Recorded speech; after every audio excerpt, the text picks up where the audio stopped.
Assalamualaikum mga kamisyana.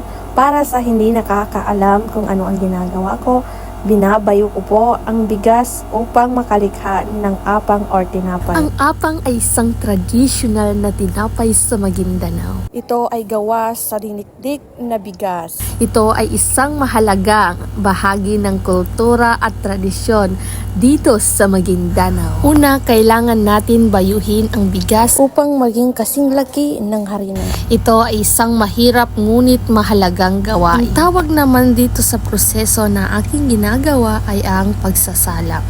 Sinasala po namin ang maliliit upang ma-separate ito sa malaki. Pagkatapos itong salahin, ibabalik ang malalaki sa lasong. Lasong ang tawag sa tradisyonal na kagamitan sa pagpayo ng palay na gawa sa kahoy. Then pagkatapos, hugasan na naman natin ang kawayan ng paglalagyan ng ating tinapay.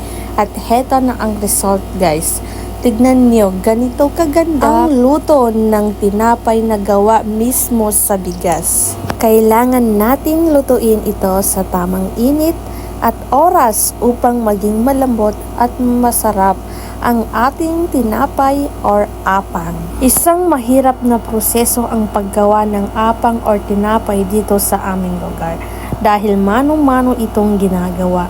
Ngunit sa kabila ng hirap, alhamdulillah, niya kami rin pagkang kami rin.